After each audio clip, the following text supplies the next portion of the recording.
Ask the podcast coach for Marth. Yeah, good old Marth. I love Marth. The Ides of Marth. Yes, let's try that again. Ask the podcast coach for March 8th, 2025. Let's get ready to podcast. There it is. It's that music that means it's Saturday morning. It's time for Ask the Podcast Coach, where you get your podcast questions answered live. I'm Dave Jackson from theschoolofpodcasting.com, and joining me right over there is the one and only Jim Cullison from theaverageguy.tv. Jim, how's it going, buddy? Greetings, Dave. Happy Saturday morning to you. Just a reminder, a month until your taxes are due. There you can see the paperwork right on the desk there. That's spooky. Sorry about that. Happy Saturday morning to you. Yeah, I have to reach out to my old employer and kind of go, yeah, like I worked for you guys last year. Be handy if I had I'm assuming. Do they electronically? I would imagine if you use one of those tax software services, you should. I think just about everybody has to in the U.S. We're talking about the U.S. now, but right. I think in the UK you just give them an arm or something or a leg or something of that nature. Who knows how it works in the rest of the world? Yeah. It's going to be it's going to be an interesting tax season here in the United States. So buckle up, friends. Buckle up. Yeah. See, you say taxes, Ralph shows up. Yeah. It's like Beetlejuice. If you say taxes 3 times, taxes, he shows up. Yeah. Let me. There we go. I'm trying to star that. The other thing that I'm trying to transition to coffee from taxes, and I'm like, because usually taxes require something like whiskey or something of that nature, but but coffee's just I'm not even going to say that sentence because it's not true. Let's pour the coffee. Let's pour the coffee, and that coffee pour is brought to you by our good friend Mark over at podcastbranding.co. Look, you got one chance to make a first impression. That is undisputable. And if you want to make a good first impression on whatever you're doing, whether it's your podcast artwork or your podcast website or a lead magnet or anything that you're putting in front of your audience, you want to look good. You don't want people going, ugh, looks like they did that with crayon. That's not good. And the beauty of Mark is he's going to sit down with you one-on-one. You're going to talk about your brand and what you're trying to portray to people and how you want that first impression to come about. And I got to tell you, every time somebody says, hey, can you send me a logo for your show? I'm like, oh, with pride, I will send you a copy of the School of Podcasting logo or anything else. He's done a lot for me.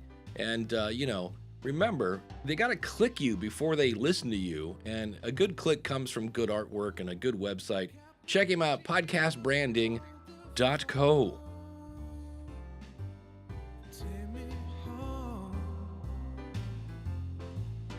And of course, big thanks to our good friend Dan Lefebvre over there, based on a true story podcast.com. This week, behind the true story, she wanted to do everything. So if you want to check that out, available for you, brand new. It's coming off as 3-part. What kind of movies is Dan reviewing now? She wanted to do everything. I'm like, everything? That's everything, apparently. Everything. It's the adult version of Based on a True Story podcast. Wait a minute. What did she want to do? She wanted to do everything. Everything, yeah. All right. Coming off the award-winning 3-part series on the Pinkertons. Check it out today. Behind the True Story. She wanted to do everything. Dan, we went way longer than we probably should have. Thanks for your... And again, I've said this, Dan has my brain now. I watched Last Breath I went to the movie theaters, and we might talk about that. Because I want to support the theaters, right? I want my I'm not going to have any grandkids at this point, but my great nieces and nephews, I want them to have the movie theater experience. And it was cool. Like when they roll the IMAX thing to just really kick in the sound, that's always fun. And so I saw Last Breath with Woody Harrelson about this diving accident. This guy's stuck on the bottom of the ocean, Now, that's kind of like watching a superhero movie. You kind of know how it's going to end. But it starts off, based on a true story, or this was a true story or something like that. So, so keep that in mind. Chris Nessie has something. He said, it's a quick story. Was talking with someone about one of my Oh, podcasts, and they said they oh boy. wanted to subscribe. They took out their phone and opened the YouTube app. That's where we are, folks. There you No, go. don't trigger Dave, Yeah, Chris. I'm don't telling you, don't don't trigger poke the Dave. bear. Yeah, that person was in their 50s, had their own podcast on YouTube. Um, yeah, Jeff You can says have a podcast on on YouTube. You YouTube. can. It's You called a can. YouTube podcast. Well, but it That doesn't matter. right. Yeah, Doesn't let's matter. quickly let's It's what they call it. It's yeah, what they think it is. That's what matters. and that's why I call myself a male model. So, Well, that may not be as true. well, exactly. So, I all mean, right, it could be true. Hey, it could be true. You never know. You know, the 60-year-old white hair right. males. You could be a model for Overweight, that yeah, bad generation. teeth. Yeah. So That's all right. That's right. yeah. No, Ralph had a question. He said, "Good morning, all of my content creating friends. Here's a question for the group. Do you think a Yeah. weekly podcast on the business side of content creation would be beneficial?" See, he threw me for a loop. I thought he was talking about his Ask Ralph show because we had this discussion in the School of Podcasting. The business side of content creation. That's a good question. There's Yeah, always space for another show, right? The question is, listen, I don't think it ever boils down to, is there room?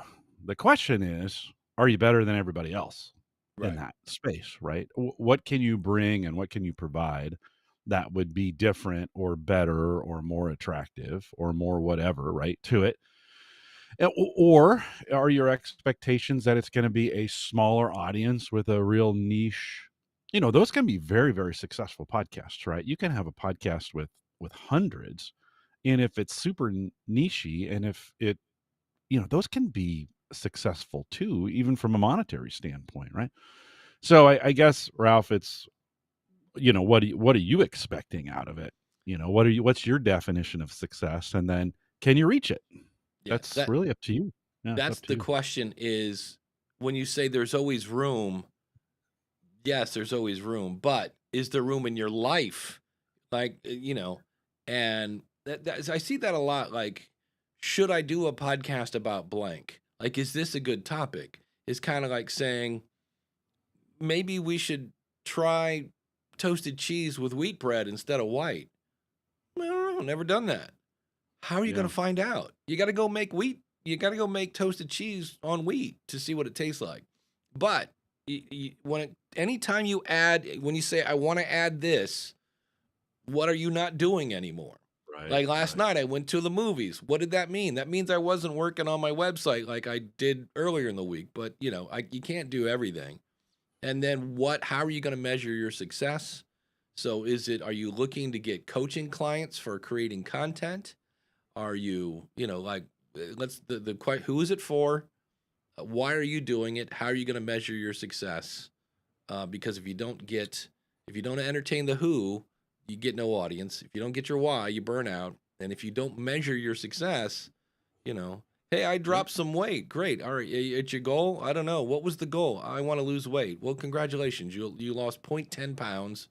You're a success. You got to have goals and things like that. So it gets kind of, creating good. Oh, that's Chrissy. Creating great grooming dogs. A business side of content creation show would be great. That's actually what I'm talking about over the next. Well, right now on the School of Podcasting, I'm talking about newsletters. I'm working on the business side of my thing, and that's where, man, one question or one statement you got to really, really be like, only break in case of emergency kind of stuff. Oh, that's all right. I'll just write it off on my taxes. Yeah, I'll go ahead and buy the software. I can write it off on my taxes. Oh, I'll buy this. I can write it off on my taxes. Because all of a sudden you look up and you're like, hey, like, when you actually look at the profit, you're like, wait, what did I spend? Yeah. It's like, ooh, crazy on that. I So think there's a Seinfeld episode where Kramer's like, about the post office, they're damaging your stuff, and he just says, well, they're gonna write it off. And Jerry says, write it off? He goes, yeah, they'll just write it off. Everybody just writes stuff off. And he goes, do you even know what that means? yeah, He goes, do you? It is one of those, right? I think you have to be careful, Dave, to your point. Yes, these expenses, when you think about what you're doing, these expenses, yeah, you can, in some cases, we're not tax experts. We didn't even stay at a Holiday Inn Express last night. And so you could you can get kind of pulled into this like, well, it's a business expense. Yeah, but the last word is expense on Right. that. So, yeah, to your point, I think you need to be really, really, you need to be wise and careful. However, that being said, there's a lot to be said for investing in your own business. Right. This is the mistake I make, as I get too cheap on my own Mm. business side of things, and I'm like, I'm spending $5 to save a nickel, and you're Well, like, come on, and then it's important to invest in what you're doing. So, but the hard part is finding that balance, right? Of you can go overboard, you can get oh, what did we used to call that? Something hard drive syndrome, where you just all you did was buy more hard drives, like right. back in my server days, right? Well, Equipment acquisition syndrome, I think that's something like that yep. is what we called it. So you Well, have to be careful. the fun thing is, we could talk about this, or we could bring in the one and only Ralph Estep Jr., Mr. Tax Man himself. Um, this man knows Good taxes. morning, friends. How are you? Good man. How are you? I'm doing fantastic. And you talked about taxes, and I heard Beetlejuice 3 times. So I said, let me run down the hall, jump in the new studio, and let me get on the show because I think I have something to share. Well, and the good news is you were able to get in. We had a weird thing this morning where Jim was in the waiting room, except he wasn't showing in the waiting room. So I had a very scary morning where I'm like, I don't want to do 90 minutes by myself. I was like picturing that. But yeah, so Ralph, when people say, oh, I can just write it off on my taxes, I'm sure there are ways that people use that wrong or something. Oh, absolutely. And I was on Jeff C's show, I guess a week or two ago, and we talked a lot about that sort of thing. I mean, the thing you have to make sure of is that there is a quote for profit motive. Mm. And, that's the key to the whole thing because you can't just write off stuff. Hey, let me buy some AR-15s because I'm going to talk about guns on the show.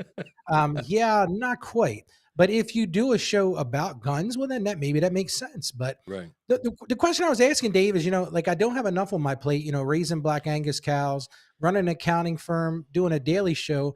I feel like and this kind of came out on Jeff's show, is that the content creator people, they don't really spend a lot of time looking at the business side of this. And you work hard, you're putting a lot of effort into it. And I thought, I could do a weekly show and talk about some tips and tricks and not just about taxes. I mean, that's a part of it, but just, talk about what people could do to do more with what they're making. Because a lot of people, this is, it's a hobby, let's say, but they're looking for that next piece down the road, that monetization strategy. And I really feel like I could help them. Well, they could definitely, the thing, I saw somebody today, they're like, I'm thinking of starting a podcast, and it was, again, the interesting show with interesting people telling interesting stories. Nothing wrong with that. Have fun. But their goal was monetization. I'm like, how do you like, there's, it's like when people do things and it's to inspire people, and there's great. Sometimes people need inspired, but you can't go, hey, if you buy now, this can of inspiration, is buy one, get one free. I'm like, it doesn't, so I always I'm not anti-ad. I just point out that you do know that 90% of podcasts don't get enough downloads to have ads if you're in a very generic space. If you're doing a show for, pygmy ponies, okay, you might be able to get a pygmy pony saddle maker to sponsor the show, but with And Dave, that's kind of my whole point is if you're not looking at big money, well, what can we do to try to keep more of what you are making? Even if you're making nickels and dimes, how can we enhance that and make sure that you're able to use that to at least, let's say, break even or write off some expenses to try to make it. So like, here's an example of this. My wife keeps seeing boxes landing here at the office. And she says, Ralph, what else are you putting in that studio? She says, every day I see, we have a farmhand here on the farm. His name is Juan. And every day I send Juan a text. I said, there's a bunch of boxes out by the back of the door. I said, try to get those done before my wife sees them. Every day she's like, Ralph, she says, I think you have shares in Amazon now. Yeah. I said, yeah, that might be true. But anyway, that was kind of my whole thought. Well, and anytime somebody comes up, because I've done this, where you're like, man, this would be great. And you're all jazzed about it. There's a need for this and blah, blah. And then you start the show and about 6 episodes in, you go, So I would write out 10 episodes, start with 10, not scripted, just like, what are the 10 topics we're going to talk about? But the other thing to keep in mind, especially when you're doing another show, because the problem is the first one, we had the learning curve, right? I had to do artwork and all this other stuff. The second one, you're like, I know how to get the whole Apple and Captivate and Buzzsprout and all that. That's easy. And I'm like, great. But it's, I always say having a big launch equaling a successful podcast is like saying having a big wedding equals marital bliss. It's like in both cases, the work is really just starting. So it's a matter of promoting it, writing a book. Well, you got a book coming out. Writing the book isn't really the hard part. It's getting people to read it. That's the hard part. So starting the second show or third or fifth or 10th show, that's easy. Getting people, because now you're taking time from marketing show number 1 or 2 to market show number 3. And either you got to hire somebody to do that stuff or whatever. Jimmy, you look like you're going to Well, yeah, your best source of new listeners for that show would be your current listeners. So I'd survey them and say, hey, are you interested in this? Second, I wouldn't make a new one until I did a live show once or twice to see, that's the best. I think that's the best way to kind of run it up in a test case and say, hey, is this thing actually going to work?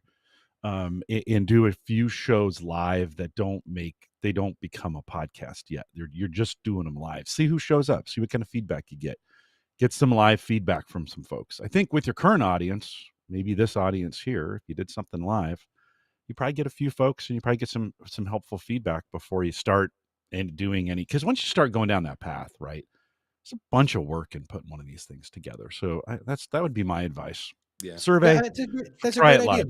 I do a live show on Tuesdays with Craig Van Slyke from AI Goes to College, but maybe I'll pick Saturday at 10:30 a.m. I'll do the. No, I'm just being funny. Maybe okay. I do it at 9:30 to 10:30. While you're getting primed up for Ask the Podcast Coach. There you go. That's a good idea. Yeah, that's a good idea. Chris says tips and tricks content is great for shorts. Reels that can be a good driver to longer form podcasting or a live show. Danny Brown, the one and only Danny Brown from Captivate. Marketing anything is hard, especially if it's not something you're comfortable with, but it needs to be done. Yeah, you have to. The marketing part it's always like, oh yeah, I have to do that thing now, and it's tricky.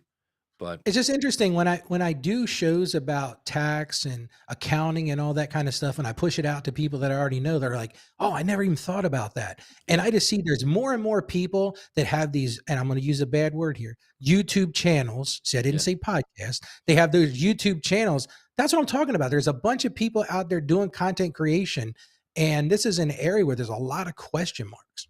Yeah. See, in YouTube, the first thing I'd do is go to Perplexity and go, how many YouTube channels are there? And the last time I checked, it was like 100 and something million. I forget how many. And then how many of those are monetized and how much is how, and it's hard to tell because I don't know that Google's putting out that kind of numbers, but I always just like to get people educated. I'm like, okay, like I'm going to start a podcast and get ads. I'm like, okay, you can. It is a income stream. It's one. There are others that I feel are better, but yeah. I don't know. The other thing, it's like buying a big purchase. You're always supposed to sleep on it and think about it and see if you have because I did this with a show called The Customer Service Show. And my background was in customer service. I have tons of knowledge about customer service. This will be a piece of cake. Don't have to do any kind of research. And I did 6 or 7 episodes and was like, oh, you know what? This is my job. It's not my passion. And that was the end of that show. I still have people occasionally like, hey, you ever going to do any more episodes of that? That was pretty good. I'm like, no. And Dave, that's kind of the whole point of this because my daily show is tough to talk to more than one audience. And my daily show is hard to talk to individual people who are struggling with their finances and then also pivot that to business people. We talked about this yesterday in the School of Podcasting, but that's been the biggest struggle. So I've been mulling this over for a couple of weeks now. And I said, do I just do 2 shows, like a business show and an individual show? And then I said, yeah, but the problem is if you do a business show, is it niched down enough to where it's impactful? And then somebody said, yeah, but why don't you do it for content creators? And I was like, that is a brilliant idea because guess what? Number one, I'm a content creator, so I understand that. And I also got this fancy hat, so I know how to do accounting work too. So I There you figured, go. you know what, I can do two things at once. And I'm not going to go daily because I think that's too much. Because having two daily shows, like I probably would need to have like a, I would have a problem on my hands. I may need counseling for that. Well, and also the difference maybe not would be episodes might need more research, maybe not, because you got so much history of money. And I think I might just go live from the beginning, Jim. That's actually a great idea, like a beta test, and say, hey, every such and such at this time, I'm gonna have. I got an idea for the show. Here's a show title I came up with. You Okay. ready for this one? The Creator's Money. See, because of my background, the creator's money, I think, is this a God thing? Well, that's part of it, but not the whole part of it. So I'm trying to play a little, game with words there because my Christian faith is important to me. Right. But it's something that is a character thing for me. In that realm, it's not necessarily something that has to be a must. But it was just an initial thought. I thought, you know what, that's kind of got a cool play on words. But then I thought, well, I want to reach creators and I Right. want to help them with their money. So those two things go hand in hand. Yeah. That would just, for me, I would throw a tagline in there somewhere just to like handling, avoiding starving artist syndrome or something, to kind of do that. Great idea. Yeah, excellent. Chris says whether you consider content on YouTube to be a podcast or not, it doesn't matter. Getting found does. You have a better chance of getting found by being on YouTube. Yeah, there you go. Excellent. Well, Ralph, I maybe record an episode too. It's a good idea. Just do an episode and then go, okay, that took how long? Okay, do I have that much time? I want to do this weekly. Do I have this much time weekly to do and still maintain my relationships with my family and friends, run the business, sleep, all the stuff you need to do? Because when you add one thing, you're taking away another. And this, when you start a show, then you're like, oh, and then I could do this with it, and then I could do this with it, and then maybe I'm so just I would sleep on it a bit. So No, I appreciate it, gentlemen. You guys have a great day. And yes, tax deadline for individuals is April 15th. But listen to this one. If you've got an LLC or S Corp or anything, that's March 15th. What's because it's on a weekend, it goes to the 17th. yeah. So yeah, be aware of that one because a lot of people get the surprise Gomer Pyle expression when I say to them, oh yeah, but your business return was due last week. So don't forget about that one. Oops. Yeah. Indeed. Excellent. Good All right. reminder. Good Thank you, sir. reminder. All right, Have a Ralph. great Good day, seeing guys. you. We'll Good see seeing you too. I want It's to a really good. It's a really good question that he's asked in there as far as starting something different, right? And I don't think enough people take advantage of just testing some things. Like we think we have to be polished and final content first time out. Yesterday, while you're bringing that up, we were in the pre-show for my work podcast, and I was talking to my co-host about a topic we were going to. I said, "Hey, do we want to talk about this in this?" And she says, "I don't know. Let's just practice it right now." And I thought, this was one of those things. I thought, oh, yeah, I guess we could do that. I don't know if I've ever done that before. So I asked her the question, and we began a dialogue like we had an audience there, just to see where it would go between the two of us, right? A little bit of practice. And I really do think there's a lot of value in, and we as podcasters, we think, we like to do this one and done stuff. And listen, this is pot and kettle. I do this a lot myself, right? This one and done, it can only be done one time kind of thing. Right. I think there's a lot of value in stepping back at sometimes and just practicing this thing and then throwing that practice away. I was Thursday, I did a podcast on Thursday, and I messed up the intro so bad. It was awful. Kind of like me today. Yeah. Yeah, a little bit. And so I just said, I didn't do what you did, which is stop, say, Right. hey, let's do this again.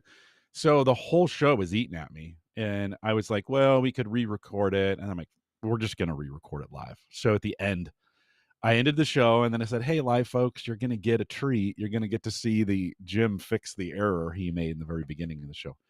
So it's just, I think for some of us, rehearsal, we just don't do enough rehearsal, right? Run it if you're thinking about doing it. Run that by somebody first. Ralph, this is like Ralph uses us oftentimes to run those ideas. He runs them out through us. Run that by somebody else. Say, hey, what do you think? And let's talk a little bit about it, because you may get down the path. I don't know how many times you've done this, Dave, but you're like, hey, this is a great idea, and you start telling somebody about it. You get about halfway through, and you're like, yeah, that's not such a good idea. There are many times that I have fixed problems simply by going to ask somebody. And when you say it out loud, you're like, oh, wait, that's not going to work. It's a weird thing when you put it out there and you're like, I was trying to find, I thought I clipped this. Maybe I can cheat.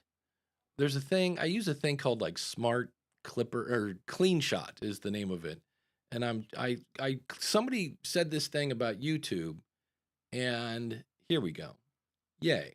All right. Let's do this, although I can't blow it up.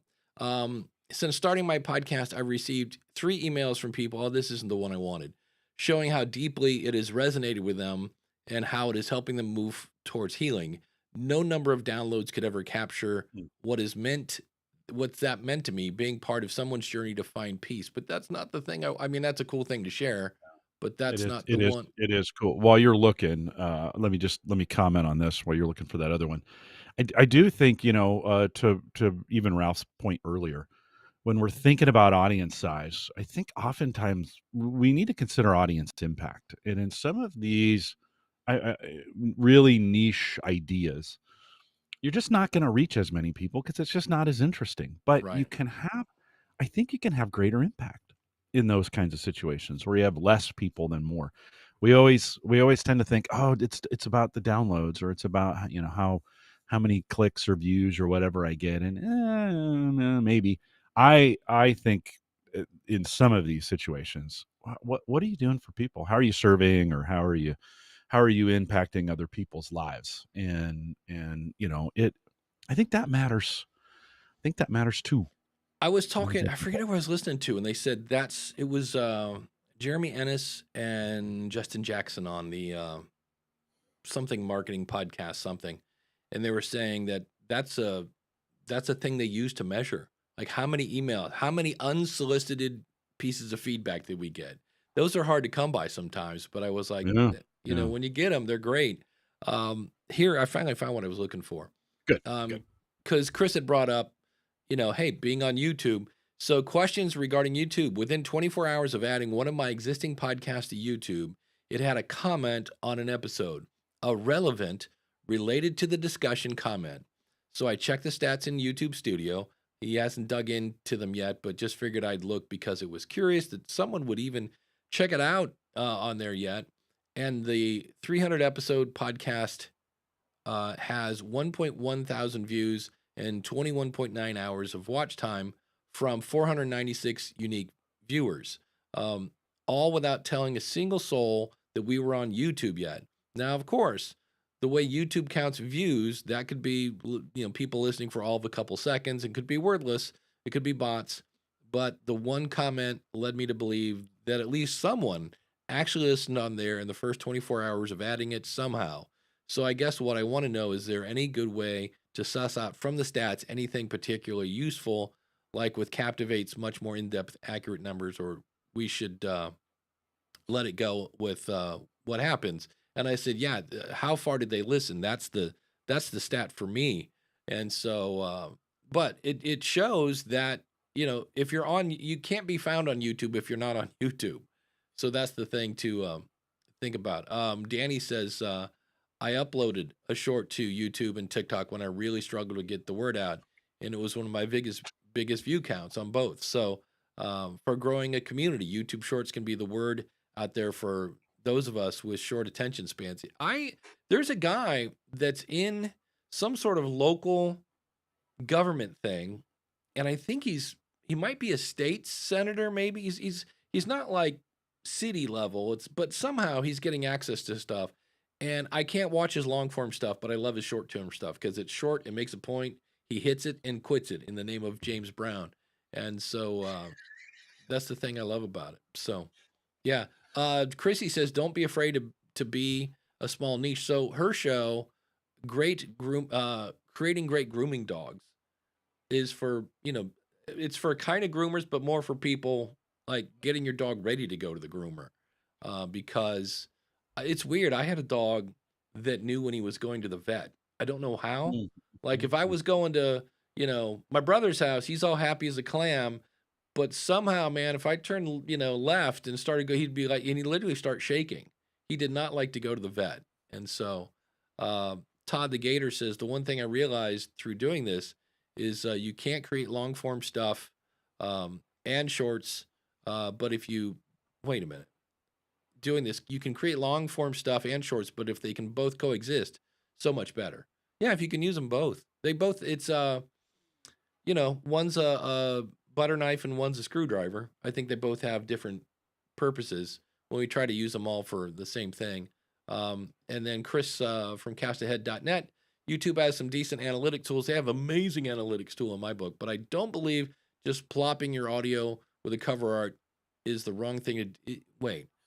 But I can't read today. But I don't believe just plopping your audio there with cover art is the wrong thing to do. Make video content. Yeah, that's what it's looking Yeah, for. I'd agree. I'd agree with Yeah, Chris. I boom. don't. I'm not a big fan of just cover art and audio. I mean, Yeah. you do it? Yeah.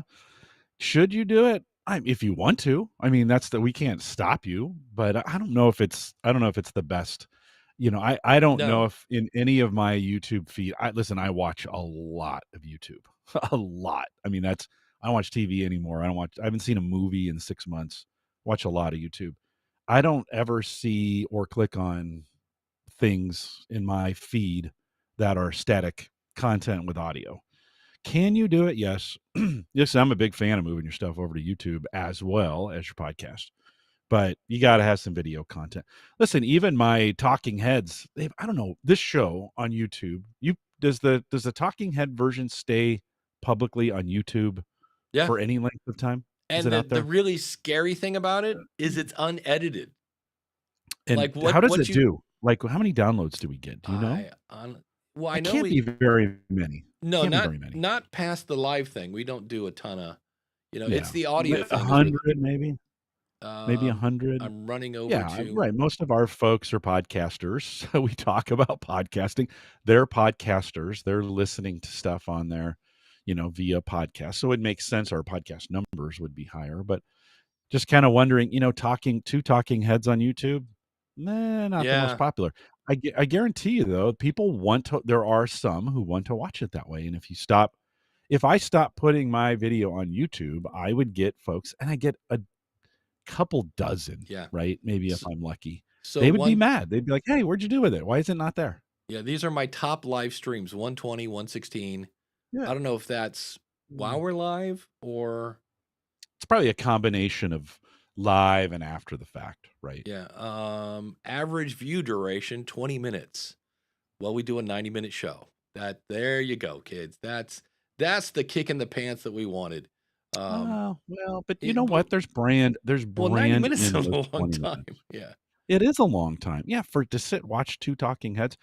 However, the fun stuff we do, I mean, it's all fun, right? But the fun Right. stuff we do is up front, right? We the ads and we goof Right. around and hey, Well, what's that's going true, on? which Blah, blah. doesn't really Do a work well question. on YouTube.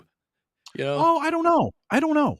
I think people sometimes watch for that connection. Like they'll come in and they'll get it started and they'll let it run. It'll be behind the scenes. Listen, we're a listen to us while you're doing other things podcast. Right.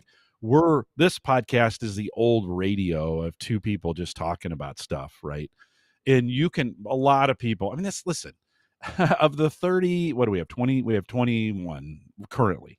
Most of you guys, yeah, you're saying things in chat, but you're doing other things while you're listening Right. to us. Nobody's just sitting there. Now, somebody will be like, I am. But listen, most of you, Uncle Marv, is doing something else behind the scenes. Chris Stone, right? Danny Right. Brown. You guys are doing other things behind, right? Right. Tell me I'm wrong in the chat. Leave a comment down below. Well, and this is like Danny Brown has said, look, I do the RSS to YouTube. I always say do that on a separate channel. And it Yeah, takes yeah, all yeah. of 5 minutes. Probably not going to work, but it's if it does, it didn't cost you anything but 5 minutes. Hey, Danny Brown. Speaking of Danny Brown, what? What did Uncle I Marv miss? said, Uncle Marv said, wait, what? I missed that. I was working on something else. Yeah. Um, Uh, the um, the question I had for Danny Brown is we were talking about this. So Ralph has his daily show about finances, and sometimes it's personal finances, but on occasion he'll really get into like, if you don't have a business, this doesn't make any sense kind of stuff. And I know in Captivate, Danny's like, wait, now I got to stop what I'm doing to listen. Dave's actually talking to me. But I know in Captivate, there's a feature, I think, like if Ralph set up, Ask Ralph Business Edition, it's almost like CSI oh, Poughkeepsie, yeah. but this is Ask Ralph Business Edition. I think in Captivate, I can take an episode from show A and put it in show B without really doing anything. I know there's some sort of weird cross promotion thing. I don't know if that puts it in the feed or not. So it'll be interesting to see A, if Man, Danny's actually listening, and B, how long the delay is on YouTube. that would be a great podcasting 2.0 feature that may or may not already be there, which is so you have a super feed, right? So, hey, we have Ask the Podcast Coach, or in your case, let's say School of Podcasting. Right. But when I subscribe to that, there would be a radio button that says, "Do you want to subscribe?" In that feed are different podcasts. Do you want to subscribe to both? Do you want to subscribe to one and not the other? Is that available in Well, 2.0? Can you? there's a network there's a network function in That is a Captivate. network idea, right? Yeah. Network feed Yeah. drop. There we go. Create a network for all your shows. And then you can do a feed drop. There you go. Yeah, but to give the listener the option to say, okay, in this network feed, these are the I want to listen. I want these to Um, automatically download, and then if maybe surface the other ones, but don't download them, right? It's kind of thing. yeah, that's the kind of the opposite. I'm trying to go from one show to Yeah, the other. This is go from one yeah. show to all of them. So if you wanted to, hey, we had uh, Schmoopy Wilson on the show and everybody loves Schmoopy. So we're like, oh, we'll just put it on all the shows. And I could take that one episode from show A, Okay. but which Yeah, would I just thinking like if you wanted yeah, so school podcasting, this Ask the Podcast Coach would be a great companion right. show to have. Some of your listeners for school podcasting listen to Ask the Podcast Coach too. Instead of them having to subscribe to both, they could just subscribe to your super feed, Dave Jackson super feed.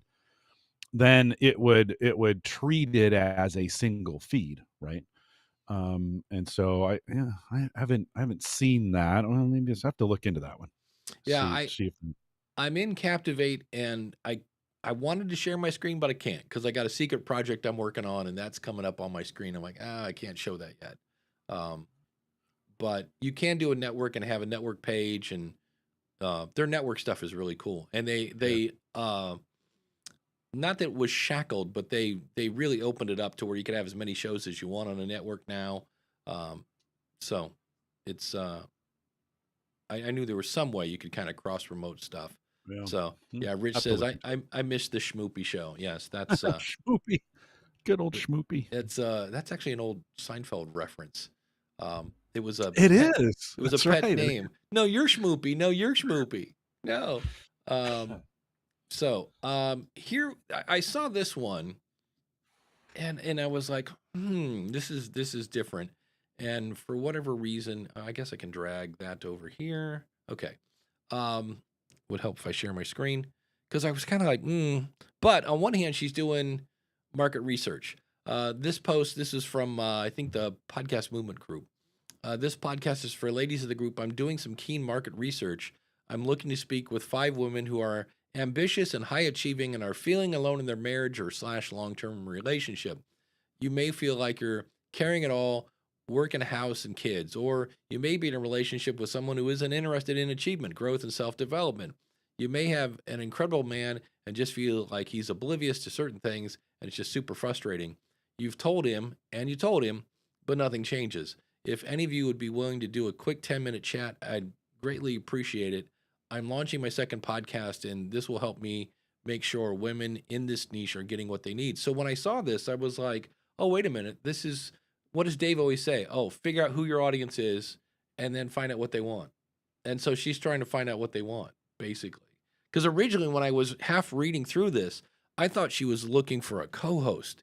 And I was like, wait a minute, you're not going to, oh yeah, perfect. Yeah. Danny says, you wanted me to jump in and screen share. Always. Absolutely. I'll have to figure out how to, oh no, we can do a screen share. But anyway, getting back to this woman, I thought it was great that she's doing market research to figure out what her audience wants. It might be hard to get people to come in. Maybe not. I was going to say, how hard is it for women to come in and complain about men? I'm like, oh, actually, that's pretty easy. So that would we make it pretty. We make it pretty. We do easy. make I it told pretty my easy. wife not to post that. By the way, I told her, don't post the comment. That's too funny. She did it. She did anyways. Jeez. Yeah, doggone it. So when I say, go find out what your audience wants, that's how you do it. You just kind of go, hey, this is who this show's for. This is, so you kind of know exactly what her show's about. And then, how you fix that is to listen to true crime and figure out how to kill your husband without being caught. Mm-hmm. It's just small doses of poison over a long period of time or something like that. Yeah. Yeah. That's how I know my marriage is going well. How much 24 hours is she watching on? Is it called 24 Hours? Is that the show where the wife's always murdering the husband? They had a happy marriage, and it always starts with that, and then somehow the husband gets offed. Yeah. Dan Lefebvre from Based on a True Story podcast. Podcasters overthink things. We think our podcast is so niche that we have to create a whole new show for our new topic ideas. And meanwhile, people are calling entire YouTube videos podcasts. Yeah, it's sometimes we do overthink things a lot. I know. No. Especially, Dan, I don't agree with you, Dan. Let's talk about this some more. So, but yeah, Danny, if you didn't hear me, feel free to jump in and we will screen share. He's setting up his equipment. Okay. All right. Well, meanwhile, I will go do a back. second coffee pour. Well, you know what we'll do? Yeah, second coffee pour. And what we'll do is we'll thank our awesome supporters. And we thank everyone who's an awesome supporter. And you can be an awesome supporter by going to askthepodcastcoach.com/awesome. Except I every week I go, I got to get rid of this. Second screen thing because I can't. There it is. It's over here. I'm like, where's the button to go to the right? There we go. This show is brought to you by the School of Podcasting.com, where you get courses, you get coaching, you get community, and a 30-day money-back guarantee to make sure you're happy with because as we said, podcasting simple, yes, easy, not always. So you can test it for 30 days, and if you don't like it, I'll give you your money back. We are using Podpage right now. If you want to try Podpage, go over to trypodpage.com. If you're like, I'm already using Podpage, I wish I could know I'm getting the most out of it, well, then go over to learnpodpage.com. It's a free course. And we're using Ecamm to stream this live, Ecamm Live. Go to askthepodcastcoach.com/Ecamm because it's good. And if you need more Jim Collison, and who doesn't need more Jim Collison, well, by all means, go over to Home Gadget Geeks or theaverageguy.tv, either one. Well, it's the same thing. Home Gadget Geeks is the show, and you can go to homegadgetgeeks.com or theaverageguy.tv. See which one you like the most. Try them both. That's funny. And it's time for the fun-filled, as soon as I find my, it's up here somewhere, the Wheel O' Names. There we go. And I have so many screens on my screen right now. I love Ecamm and yet kind of hate it at the same time. It's like there's just, how big is your teleprompter? How big's the screen on your teleprompter? It's 8 inches. It's not that big. Oh my gosh! Yeah, you've got to get bigger. Yeah. So there's a size matters. Exactly. Size with your teleprompter size. Okay, hold on. It's chaos. Dogs and cats living together. Well, I was trying because it's an aqua button, but it's the wrong aqua button. Because as soon as you said size matters, I was like, there we go. But I instead it was a power rant about how size matters. There we go. Hey, spin the wheel, Dave. Round and round it goes. Our $20 awesome supporter of the week. No, is it? It is. It's got to be rigged, but it is. It's the one and only Glenn Hebert from horseradionetwork.com. It was so close. It could have been johnmuntz.com. It could have been Shane Whaley over at Radio GDR, but it's horseradionetwork.com. If you like horsies, go over and say hi to Glenn and tell him Dave and Jim sent you, because he's always like, are you guys talking about me again? I'm like, yes, we are. And if you find this show to save you time, to save you money, to save you headaches, or would just keep you educated or entertained, you can be an awesome supporter. And you don't have to sign up for a monthly thing if you don't want to. There are buttons over there if you just want to throw us, a shekel or two. askthepodcastcoach.com/awesome. So thank you to everyone who's been supporting the show. And I just want to make sure. Nope, still no Danny Brown. He's fixing a hole where the rain comes in. And let's see here. Wow, we have proctologist jokes going on in the chat. Well, I room. said bigger is always better. Not always. Obviously, there are times when, think about no, I'm not going to say it. Let's just stop there. We'll go back to the screen. This is a for those that are listening to the show. Somebody asked in Facebook, like, which show do you want? It looks to be a show called Builder Straight Talk. And they said, which one do you like? So on the left, we have a picture of kind of a scaffolding of a house and a microphone, because, we wouldn't know it was a podcast in the podcast app if it didn't have a microphone on it. And then in kind of small letters, it says Builders Helping Builders. Now on the right, you got a circle, almost like a button, that says Builder Straight Talk, and then Builders Helping Builders. And again, a microphone, because we wouldn't know it's a podcast. I saw a movie last night. Last night I saw Riff Raff. See, we're still having problems with the call-in thing. I think your question link is broken. I think that's the problem. I think Okay. So I put the direct link in. Beautiful. In chat. Yeah, I'll have to double check that when when we get done. But for me, is it easy to read?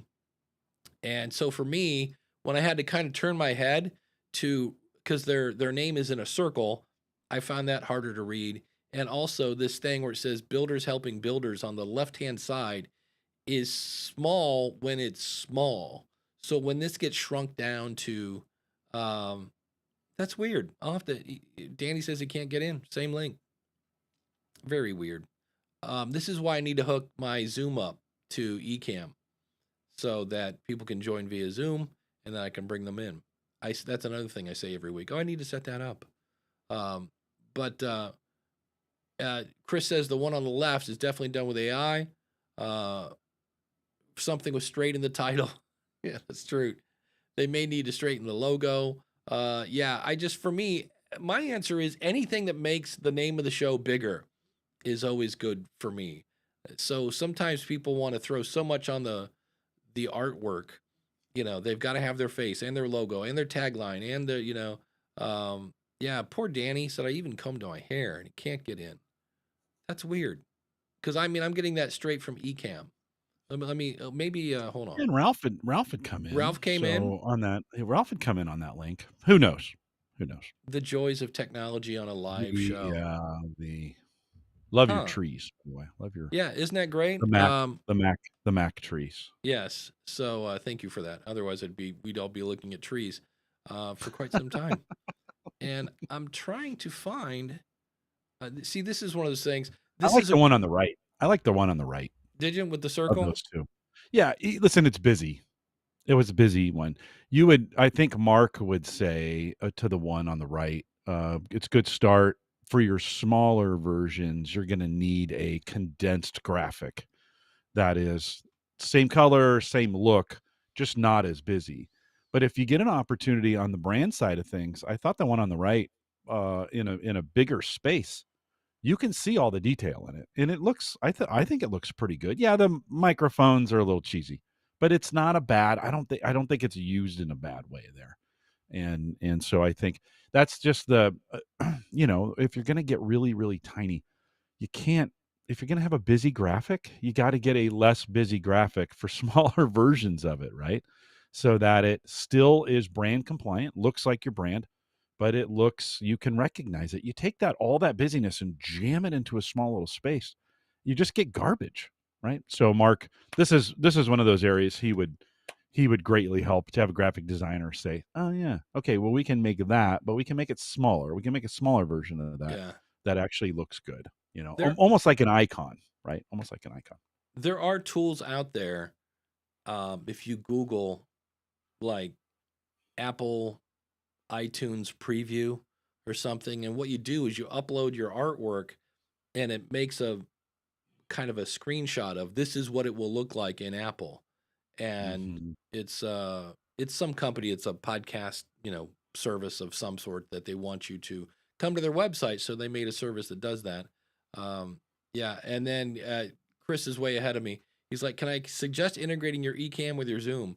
Makes the process easier for everyone. Yes, that has now been moved up the priority list after today. I was like, huh, yeah. And then there's the other thing too. When you're talking about artwork, I look at logos and evaluate their ability to be embroidered. But that's just Ray over and around the layout. It's one of those things. I mean, my very first logo for the School of Podcasting had this microphone. Now that makes sense because it is a podcasting thing, but it had all these crisscross lines to make it look like the screen. That would have never been, it didn't look great on a t-shirt anyway. But yeah, Danny, I put the link in the chat again. I'll put it here again to see if that fixes the issue. Tugging on my interview. It's always on as far as I know. Ecamm has saved my bacon numerous times. Well, you got to save the bacon. I mean, you can't lose it. That would be bad. So, meanwhile, back at the ranch, here's a fun one. And it's a classic. When I see these, I'm like, do we really want to? And I was like, you know what? It's a classic.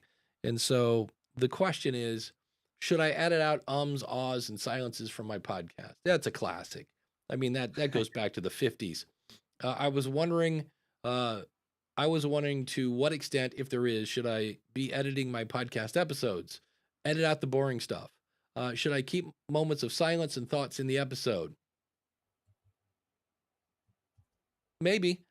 Should I keep the ums and ahs? I'm not sure and would love to hear what you think. So for me, yeah, I don't know what's going on. Danny's like, so turn off interview and then turn it back on. That is what I was saying. Okay. So the thing with ums and and things like when they're distracting is when I pull them out. Like this show that you're listening to right now, because of myself and we're doing live things and because technology isn't working and we don't know what to say, I will say hundreds of times by the time our 90 minutes is over. And so I go into in this case, I'm using Descript, and I will say find filler words, and the only filler words I remove are and And I have yet to have anybody say, man, that sounds really choppy, like a bad edit. And it does. Now, I would never, that's about what I would do. I know it also repeats double words. So if somebody said a double word, it would remove that. But for me, it's when it's A, do you have time? That's the other one. And then B, when it becomes distracting. But that's a classic. And then Ray brought up Resound. I use Resound for a few of my clients, and I love it because it only does one thing. It identifies filler, basically ums, and you just go to the next one. You listen to it, you delete it, you listen to the edit, you go to the next one.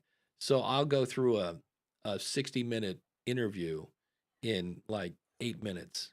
And most of the time, I trust it so much now. If I have someone, because one of my shows, I edit people where English is not their first language. So as you might imagine, is a pretty popular word when it's not your first language. And so you know what they look like. And so there are times I don't even have to listen. I'm like, nope, get rid of it, get rid of it, get rid of it. So if you're trying to get rid of filler words, Resound is a cool tool. But for me, you can go too far. I remember one of my very first clients, she wanted to sound like NPR. And anytime she breathed, even if it was that much, I'm like, well, people breathe. Like no, take that out. And I was like, okay, because in the end she sounded like this weird robot that never breathed, and she took out all the silences, so it was just like if somebody just kept talking and there wasn't ever a pause and they didn't breathe and they just kept talking and it kept going on and on. You're like, geez, you got to give people's brain a chance to kind of chill out. So keep that in mind. But I was like, oh, let's do a classic. I think I would say there's one exception, and I was doing some editing for somebody a while back, and they would bring their ums. I stuttered even thinking about the way they did this. They would be on a word and then they Mm, like it would now blend they're in. now they're singing it. And I don't know what was more annoying. No, okay, it's too strong of a word. What was more difficult to edit? There we go. um, taking them. See, I just did it up. Taking that out, or the sound it made when I took them out, because all of a sudden you get this really hard gated. They're talking like, and it just ends Yeah. like because you remove the. I think we can get a little too aggressive sometimes on these edits as well, and I've heard a few times where it's obvious it's been edited, Mm, and I just kind of I leave the more natural sound in for some folks as opposed to getting it perfect if you're going to get that obvious cut sound. Or you've heard these edits before where they go up and down, and you're like, okay, that was not natural. Some editor went in yeah. there and got a little aggressive with the sound. So I think we can err too much on it. I haven't heard one of these in a while, just maybe because most of the podcasts I listen to don't do that. I've been listening to the Wall Street Journal podcast. They do a morning and an evening, and they'll bring these guests on to interview them, and they are absolutely cutting them off.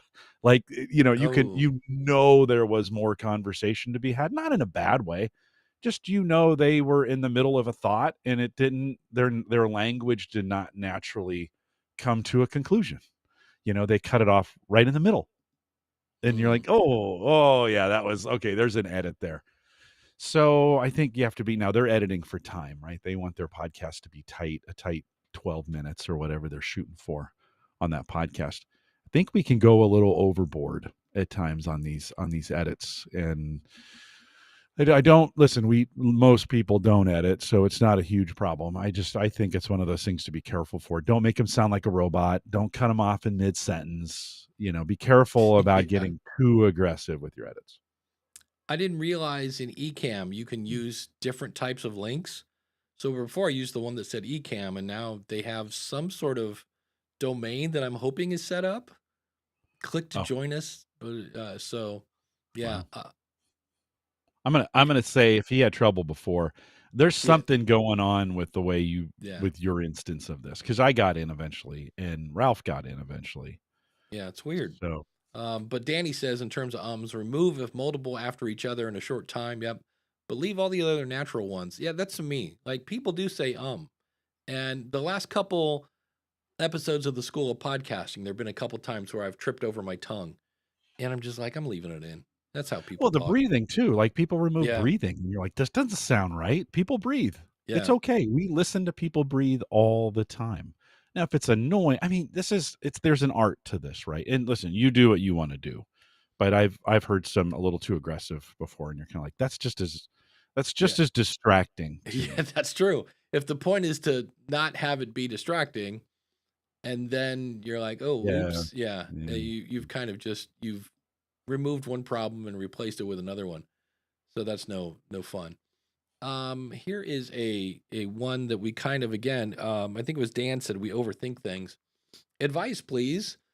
I have a couple of ill-performing episodes that I'm not happy with. I might have used this before. This sounds familiar. There were guest episodes and both went off on tangents, and I don't think they served my audience too well. Well, there's a thing called editing.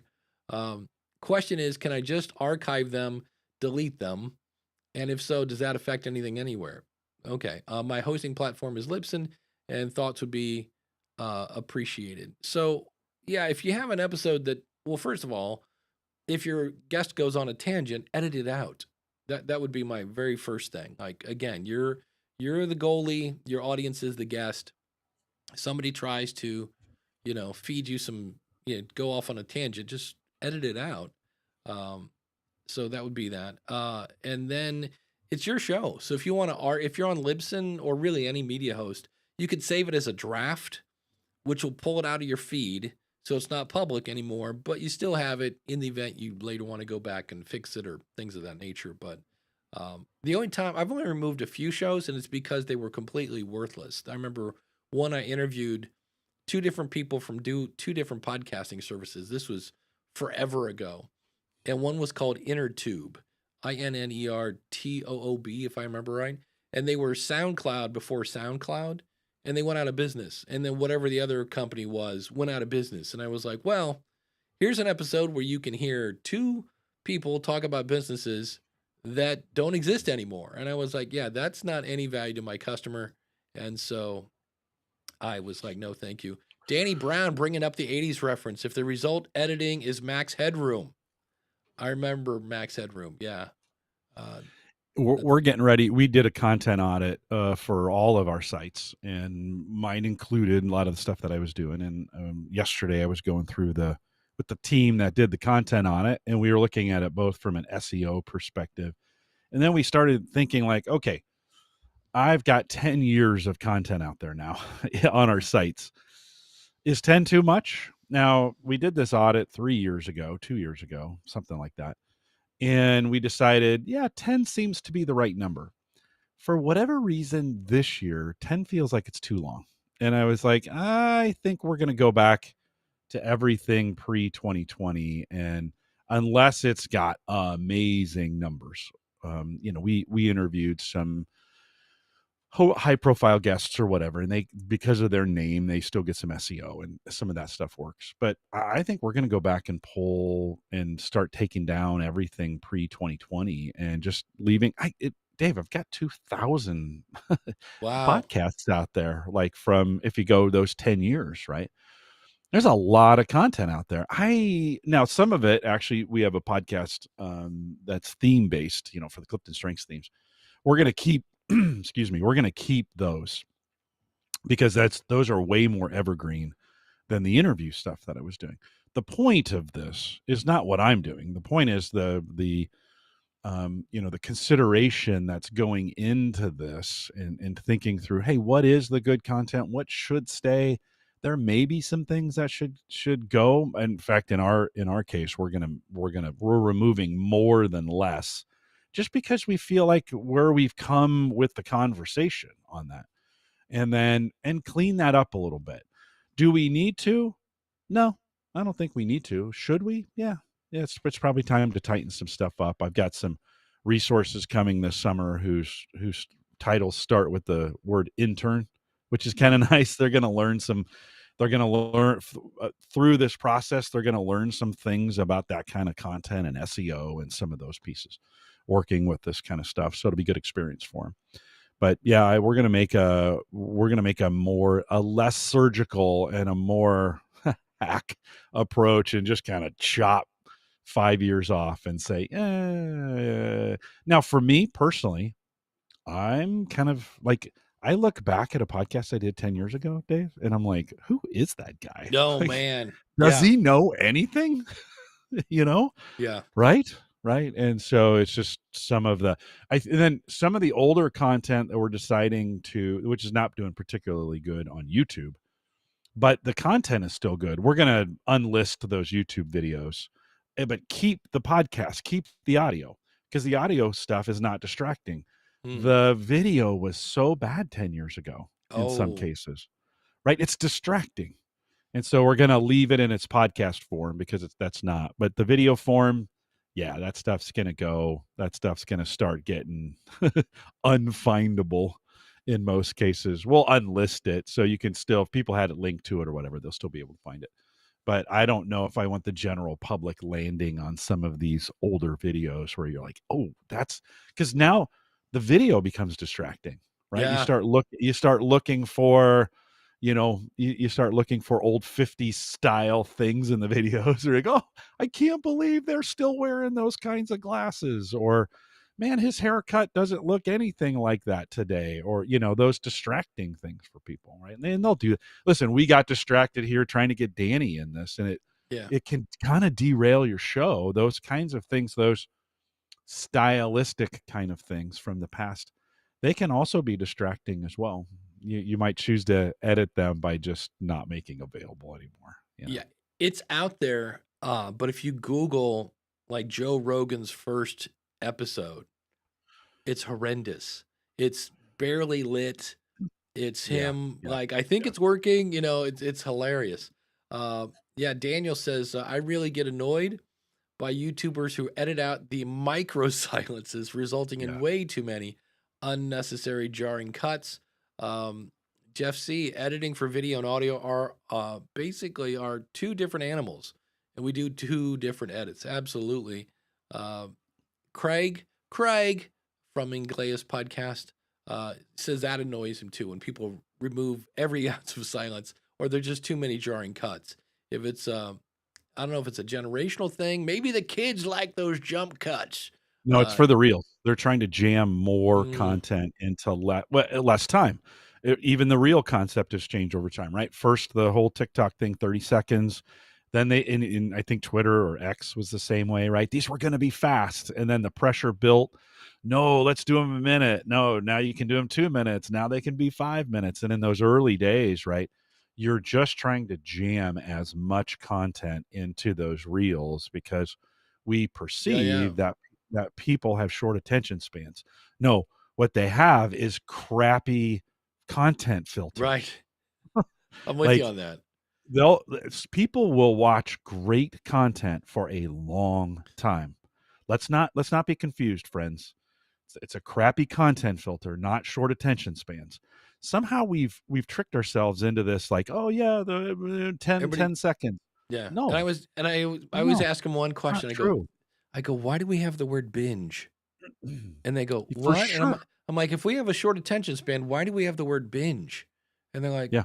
oh yeah. And I go, Oh yeah. yeah. I go, Hours. what's grown is our ability to identify crappy content. You know, Exactly. It's a and crappy like, content filter. and I'm like, Yeah. yeah, and we're out. I'm like, that's it. That's what we're just better at it. Uncle Yeah, Marv says, nobody will watch my content, so I need to make it shorter. No, you mean to make it better. better. Yeah. Yep. Jeez. Half as Yeah. long, twice as good. Right. Yeah. Uncle Marv says, I don't edit my videos. I create a separate audio and edit for the RSS. That's what I do with this. It still kind of bugs me that I have an unedited video on YouTube, but I'm like, that's not my main focus right now. I don't think many people watch it, right? Because No, they we just know. saw that. Right. We know, and that's okay. Like that, but there will be someone who says, "No, I want to watch the live version." Okay, it doesn't cost you anymore to leave it out there. I don't think Right. it's Yeah. necessarily hurting you anyways, but then take that content, make it in the right form if it's interesting. Listen, us going back and forth trying to get Danny in here is not interesting content. Like, What we Danny, I'm needed. sorry. If Dave is going to make edits, that whole thing should be like trying to get you in here. I mean, I hear this from folks like, we don't want to hear you troubleshooting Right. during the show, right? That's Yeah. not now live. You tolerate it because you want to hang around here, but sorry, troubleshooting on the show, not interesting for I most do it. people. Me and Rob do it all the time on our show. People love it. Yeah, I know. No, they don't. It's Yeah, not they interesting. don't. No. They don't I'm love yelling at the it. It dashboard. frustrates them. Yeah. Now, if Here you and I started yelling at each other, maybe that would be it. interesting. I don't know. I Mom was and Dad are fighting. Yeah, I was Run. looking. I don't have any cool big music. I was looking for something because that would have done it. I was like, and here it's his third attempt. Here comes Danny. Some sort of timpani or something to build it up. That would have been awesome. But Jeff C comes in with, like, I think to really just sum it up, I really think editing styles ebb and change based on trends. Good storytelling is what really matters. And that's when I was like, oh, that's why he's Jeff C. Hold on. And again, C is S-I-E-H, not like letter C, not like Mr. C. Hey, Mr. C. No, it's S-I-E-H. He is getting some serious run on the show today. He should be paying us for all the run. Well, and he's going to get a lot of run on Monday's School of Podcasting. I interviewed Paul Gowder, which is a guy I met through Jeff C, through his channel. And so, he's, when you're bored, just go Jeff He's C. everywhere. Yeah. He's ubiquitous, as they say, ubiquitous. That's a big word. I might have to look that one up. He's Yeah. everywhere. It's everywhere. Yeah. Um, a slight tangent. We love tangents. Following your stream yesterday on newsletters, it should be on my channel. I did a thing for Podpage, and I did it in the School of Podcasting. So I'm repurposing this stuff. Just open rates, reach, easy to share, multiple calls to action. Newsletters. And he said, so I added an inline survey in yesterday's newsletter and got over 80 responses so far. Nice. Dang. So yeah, that's a beautiful thing right there. I am sold on that. And I remember I was watching I think it was Pat Flynn. And Pat Flynn was a huge blogger before he was a podcaster. And just generally super nice guy, great content. Got a new book coming out I'm looking forward to. And somebody asked him like, hey, now that you're a podcaster and you were a blogger, because he said it was weird. He'd come to these events, like he went to New Media Expo, which was blogging and podcasting and video, and everybody came up to him and said, man, I love your podcast. I love your podcast. He's like, in the blog I've been writing for years, like anybody, Yeah. and they said, what do you wish you had done? And he goes, started a newsletter. He's like, I wish I would have started a podcast sooner. He goes, but I really wish I would have started a newsletter because I could have told, all the people all the blogging people and vice versa. And the beautiful thing is when it comes to podcasting, there is that kind of friendship ring level of when you actually follow someone, right? You're kind of like, you know what? I like you good enough. If we go back to another Seinfeld reference, you're sponge-worthy, and I'm going to follow your show. And so by taking that physical action of saying, yes, I am ready to hear more from you. I think when you're on somebody's newsletter, it's saying, I want your stuff. I want more stuff. And then, now granted, the open rate is so much better than social media, but you're still going to get that lovely 3% click-through rate. I'm like, oh, darn you, 3%. So, yeah. And Danny says, so many podcasters I know started off as bloggers. I blogged for about 12 years before podcasting for the last almost 10 years. Yeah, I get kind of frustrated a little bit. I'll find somebody's blog, and I'm like, this is amazing stuff. Holy cow. And I will say, have you ever thought of turning this into a podcast? And they're like, no, I'm just a writer. And I'm like, yeah, but really you're a content creator, and you're I can't read your blog while I'm driving. But I could listen to it, and then there are people like, that's how I discovered Eric K. Johnson. He was blogging on the New Media Expo website. I'm like, who is this guy? It's amazing stuff. And I'm like, dude, why don't you do a podcast? You got a background in radio. And he's like, don't know how to set it up. I'm like, oh, I can help you with that. And now the guy's crushing it.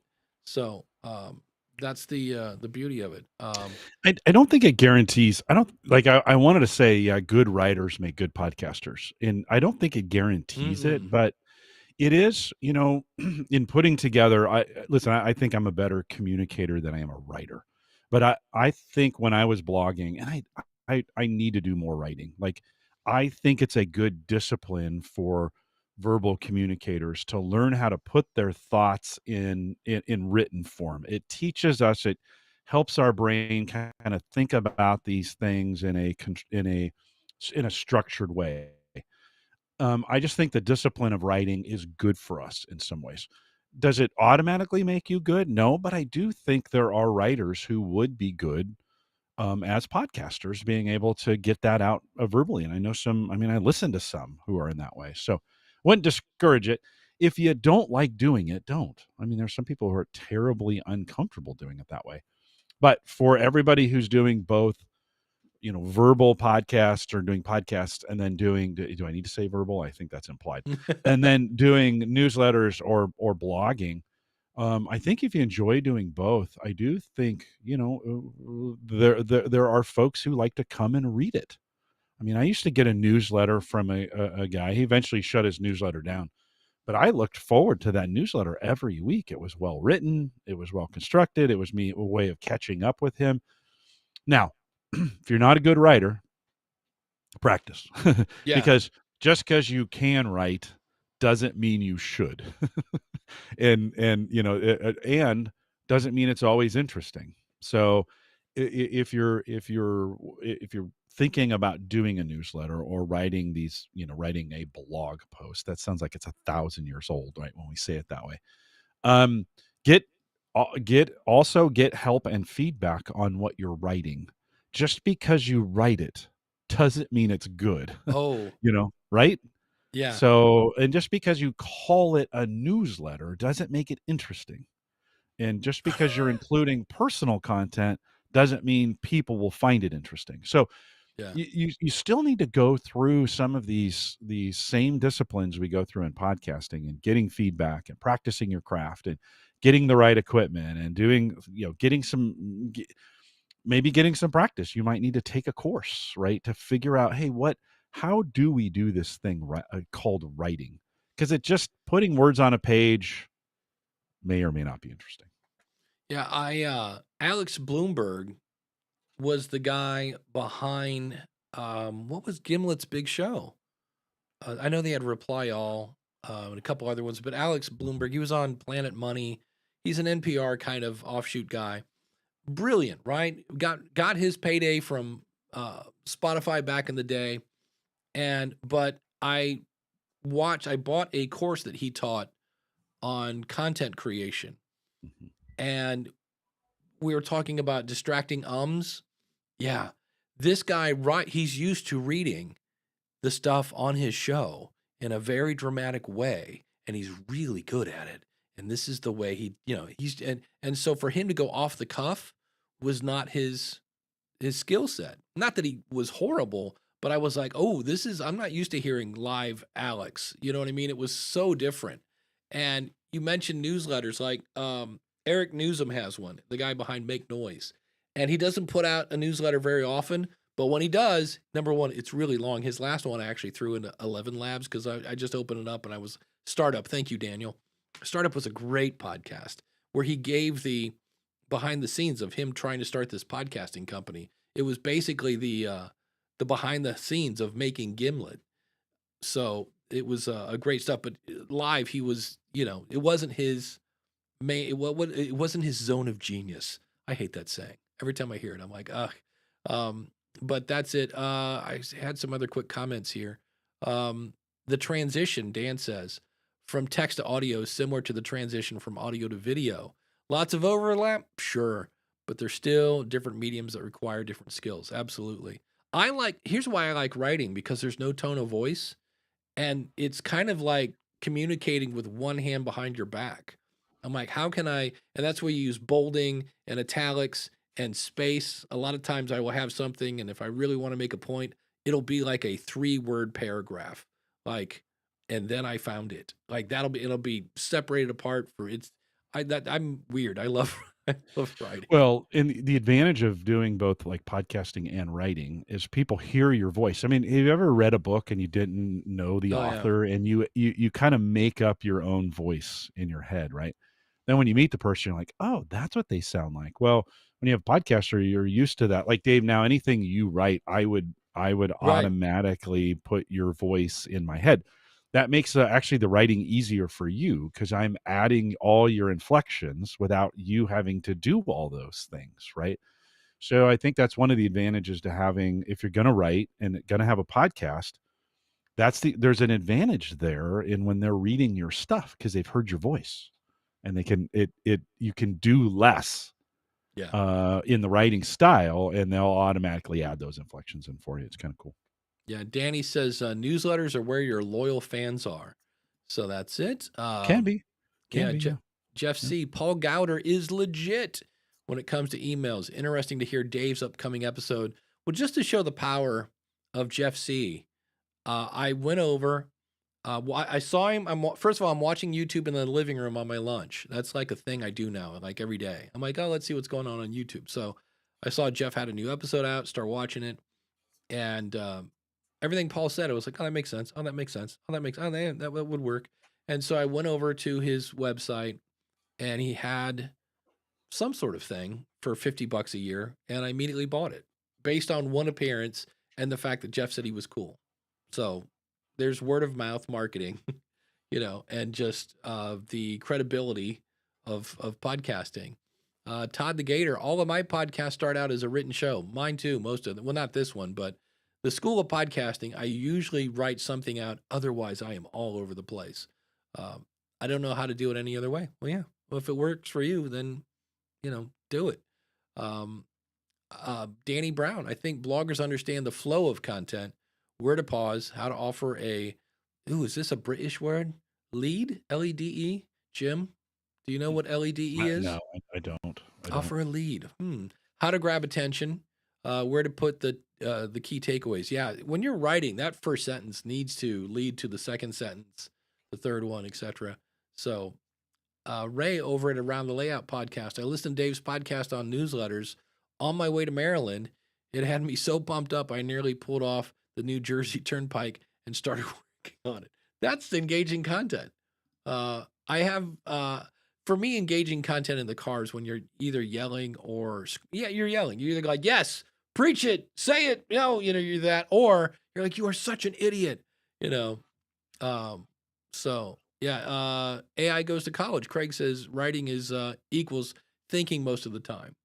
Yeah, I saw a good post and I thought that makes sense. That so many people think, well, I'm an introvert and I'm kind of internal. Well, introverts usually think before they talk because they don't talk much anyway. And so introverts actually might make better podcasters because they're used to thinking through what they're going to say. And I was like, that's a really good point. And the beauty of it is podcasting is a great way to meet thousands of people without actually meeting, thousands of people. So, yeah. And then Danny says, I'm not shouting. This is just tone of voice for writing. He's in all caps. Don't you hate when you write like 2.5 paragraphs and you look up and you see your caps lock has been on? In Microsoft Word, you can fix that really easy. Yeah. But I'm just like, oh, doggone it. So keep that in mind. Oh, here we go. Uncle Marv is going to save us. A lead, L-E-D-E, is the first sentence of a paragraph of a news article that summarizes the main point. He learned that last month. Well, speaking of learning, you know what I learned from Uncle Marv? He has a show, I think it's unhealthypodcast.com. And I don't know, probably, I think it was YouTube. So here we go again. Praise to the YouTube, algorithm. It was like, hey, you know Uncle Marv and you like Uncle Marv. Here's Uncle Marv on some woman's podcast talking about his other show, Unhealthy. Oh, what is it, Uncle Marv? I should know this. It's something. I think it's Unhealthy Podcast, and in it he talked about an app called Yuka, and I believe it's Y-U-K, maybe 2 Ks. I think maybe I could pull it up. It's really depressing, but it's really helpful because you point it at things you eat, and it goes, yeah, that's really unhealthy. And some of it, like I was drinking this. And then we're not even anywhere close to podcasting. But the fact that, no, we're right on it. I know Uncle Marv. I trust Uncle Marv. Uncle Marv says this is a cool app. Without even thinking about it, I go to my phone, search for it, find it, install it, and start using it. So when and now I like Uncle Marv even more because he found me a healthy tool and an easy tool that's free. And so if Uncle Marv again says, hey, I found this thing, Uncle Marv's Unhealthy Podcast. Keep it simple. There we go. And so when you give somebody content that's good, and you're like, oh, wow, he said this. He said it was good, and it is. Oh, holy cow. So the next time Uncle Marv says something, I'm even more likely to then, do whatever he just said to do. So if he, told me to do the hokey pokey and turn myself around, I probably would because number one, I mean, that's what it's all about. And it is Y-U-K-A, not 2 Ks. I wanted to put 2, but it's only 1. But to me, that again just shows the power of podcasting and word of mouth and gaining trust and how you keep people's trust by not going, oh, no, you want to use this app because they paid me, even though I know it's crap and that whole 9 yards. So maintain your integrity there, and you should be good to go. Here's, as much as I talk crap about Spotify, here's a, Uncle Marv says, oh crap, the pressure. I can't. But here is a fun one that I was like, as much as I talk crap about Spotify, they finally did something for podcasters. team management within Spotify for creators. Notice it's not podcasters anymore. We're writing to let you know that account admins can now grant team members access to your show with customized permissions, including for episodes, analytics, and fan interactions. Users who have previously successfully added your show to their Spotify for a creator's account have admin access by default. So that's the, so if you, number one, if you're, I always say, if you're doing things for clients, like let them set up the account. But I realize there's some people that are like, I don't want to do anything with this technical stuff. You do it. Okay. Well, you could then set yourself up. You would be an admin by default and then set them up as an admin, or less if you don't want them. You know, I only want you to see stat. I don't know. I haven't looked at this yet, but I was just like, oh, it's a walled garden that actually like threw down a ladder to let people climb over it. So at least that's as much as I bag on Spotify, they appeared to have done something that was actually almost helpful.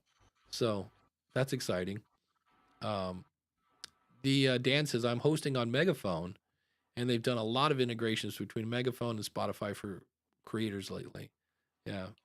It's I hate to say this, but I think Spotify is here to stay, right? I mean, yeah, I don't think they're going anywhere. I think they're going to continue to be a major force. I mean, certainly with Google exiting podcasting for the most part, like it's them and Apple. Google, they have YouTube. What are you talking about? They're all over podcasting. They do. Yeah, they do. Yeah. They do. Indeed. Where's my rim shot? That's not okay. Well, never mind. I know missed opportunity. Listen, a real missed opportunity on YouTube's standpoint to become a podcast platform. Like there's nobody that could have done it better than them and distributed it better than them if they would have embraced a little bit of the podcast, the RSS, and they tried at one point and then it was a disaster. I mean, they did it wrong, and of course. Yeah, what gets me is they were this close. They were they yeah, were like that podcaster that quits at episode 7.